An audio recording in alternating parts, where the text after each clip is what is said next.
어떻게 관계를 형성하면 좋을까? 여러분들은 아마도 이미 주변에 많은 친구들도 있고 뭐 친구 외적으로도 아는 사람들이 굉장히 많죠. 이미 여러분들이 관계를 형성하는 데 있어서 큰 문제는 없을 거라고 보여집니다. 하지만 앞으로 사회에 나가면 더 많은 사람들을 만나게 되고 지금과는 또 다른 스타일의 사람들, 또 다른 성격의 사람들과 많이 마주하게 될 텐데, 그럴 때 이제 어떻게 우리가 좀 생각을 해보고 접근을 해봐야 되는지에 대해서 말씀을 드리려고 합니다. 자, 제가 여기 퀴즈를 하나 냈어요. 여러분들도 짧은 시간이긴 하지만 잠깐 한번 생각해 보시겠습니까? 자, 우리나라, 그리고 남성과 여성, 그리고 여러분 보시기에 오른쪽에는 이제 부모님을 제가 아이콘으로 가져왔는데요. 우리나라, 남성과 여성, 부모님. 어떤 공통점이 있을까요? 딱 머릿속에 떠오르시는 게 있으세요? 네. 제가 생각한 공통점 중에 하나는요, 내가 선택할 수 없는 것들이라는 거예요. 공감이 되십니까? 자, 여러분들 국적이 아주 특별한 경우가 아니라면 대부분 다 우리나라겠죠. 대한민국이 여러분 국적일 겁니다. 여러분들이 우리나라에서 태어나고 싶어서 선택해서 태어나신 분은 아마 단 한 분도 없을 겁니다. 그렇죠? 태어나 보니 우리나라였던 거예요. 태어나 보니 대한민국 국민이었던 거죠. 내가 미국에서 태어나고 싶은데, 혹은 난 중국에서 태어나고 싶은데, 혹은 뭐 나는 뭐 프랑스에서 태어나고 싶은데, 아무리 생각해도 이렇게 잘 안 바뀌죠. 두 번째, 남성과 여성. 태어나 보니까 내가 여성이었고, 태어나 보니까 내가 남성이었던 거예요.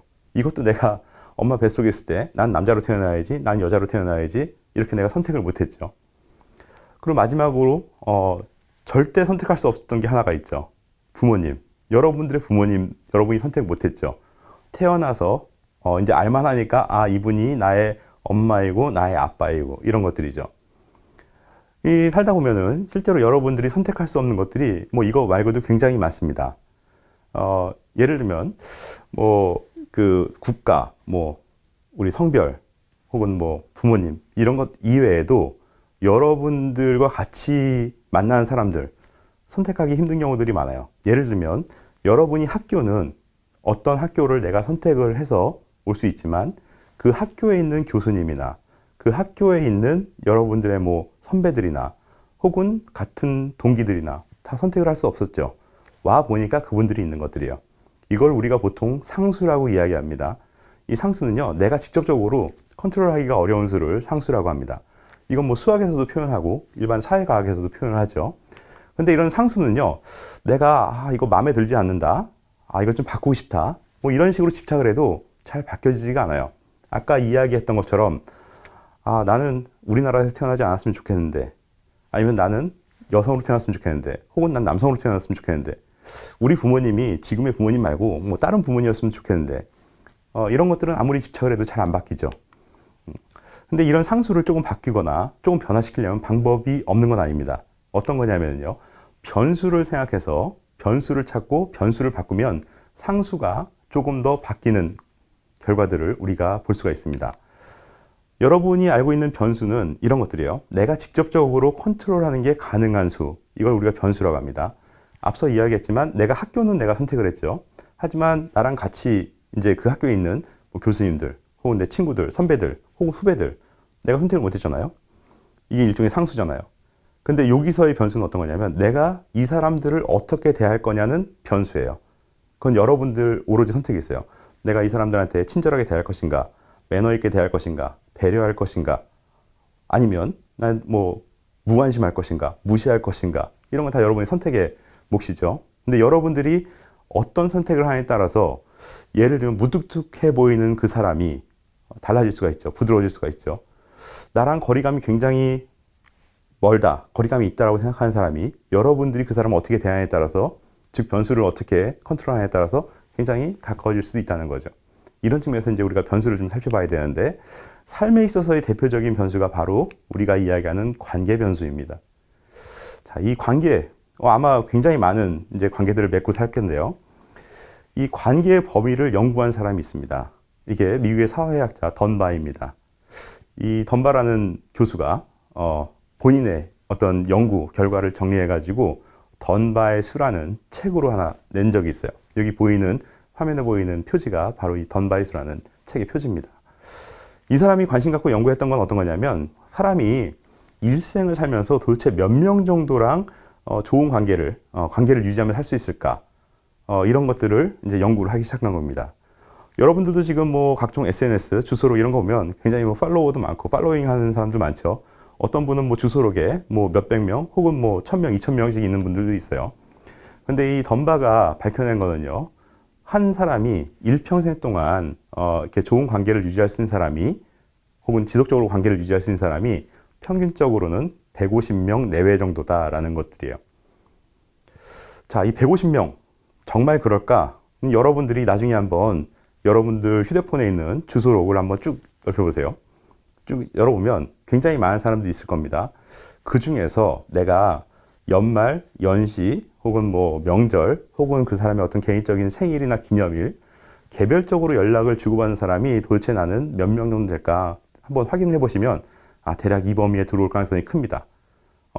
사람이 더 많아지고, 주소록에 주소가 더 쌓여도 아마, 이 정도의 범위 내에서 왔다 갔다 할 겁니다. 하지만 여기서 더 중요한 게 있습니다. 이 150명 정도에서 여러분들 삶에, 여러분들 관계에 있어서 더 중요한 사람들은요, 이 중에서 한 10% 정도입니다. 사람으로 따지면, 인원으로 따지면 한 15명 내외가 되지 않겠습니까? 그 15명이 누구겠어요? 여러분들의 부모님, 가족, 그리고 여러분들 친구들 굉장히 많겠지만 그 중에서 정말 친한 친구들 몇 명, 그리고 또 기타 등등 다른 데서 만났던 사람들 몇 명, 뭐 외부에서 만났던 사람 몇 명, 아마 이 정도 되면 아마 10명에서 15명 내외가 될 겁니다. 이 사람들이 여러분들의 삶에, 여러분들의 행복에 아주 중요한 영향을 미친다는 거죠. 이 사람들과의 관계를 어떻게 형성하느냐에 따라서, 어떻게 유지하느냐에 따라서 여러분의 어떤 삶의 질도 높아지고 행복의 깊이도 깊어질 수 있다는 거죠. 그러면 이런 분들과의 관계는 어떤 식으로 형성을 해야 되느냐? 제가 여기 이제 탁구 라켓과 탁구 공을 그림을 하나 가져왔는데요. 둘 중에 하나를 선택해야 됩니다.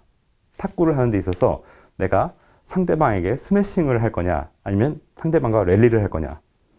스매싱을 하거나 랠리를 하거나 둘 다 기본적으로 갖고 있어야 되는 것은 본인의 실력이에요.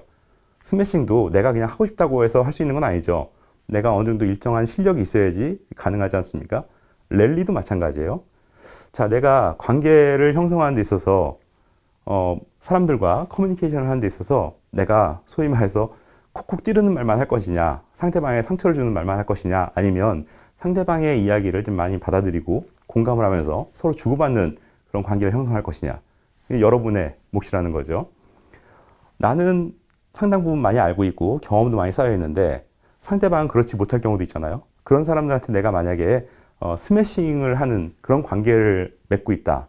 그럼 상대방이 여러분과 다시는 뭐 탁구를 혹은 뭐 테니스를, 배드민턴을 치고 싶지 않을 겁니다. 재미가 없거든요.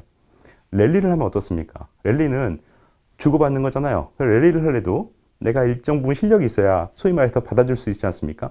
랠리를 하면 뭐 일정 부분 랠리가 왔다 갔다 하다가는 게임이니까 어쨌든 뭐 경기를 종료를 하겠지만 어쨌든 그 과정은 굉장히 재미있고 다음에 또 해보고 싶고 이런 마음이 들 겁니다. 그래서 여러분들이 누군가와 관계를 형성을 한다, 아니면 관계를 유지하겠다라고 하면 스매싱보다는 랠리를 하는 방법을 선택하시면 훨씬 더 도움이 될 것 같다는 생각이 듭니다. 그래서 관계를 위해서 그러면 나는 과연 어떻게 이야기하고 어떻게 행동할 것이냐, 혹은 내가 지금 하려는 말이, 하려는 행동이 적정한 것이냐, 이건 아주 쉽게 판단해 볼 수 있는 방법이 하나 있습니다. 그게 바로 뉴스페이퍼 테스트라는 거예요. 말 그대로 이제 신문 테스트죠.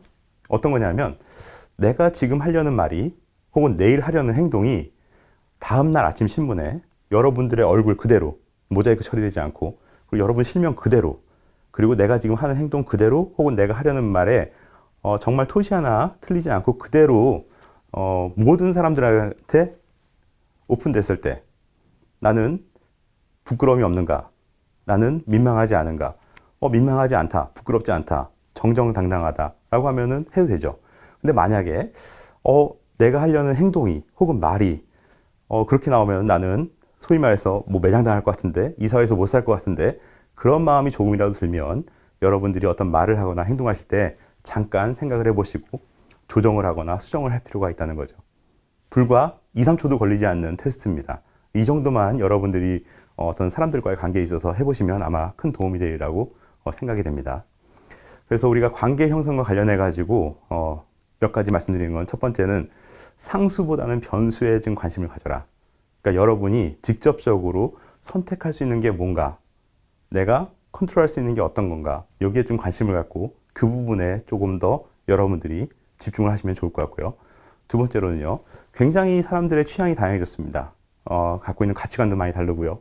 그리고 선호하는 것도 다릅니다. 이런 다양성을 존중할 필요가 있다. 그리고 마지막에 뉴스페이퍼 같은 이야기를 했죠. 다른 사람들한테 엄격할 것이 아니라 일단 본인 스스로에게 굉장히 엄격해 볼 필요가 있다.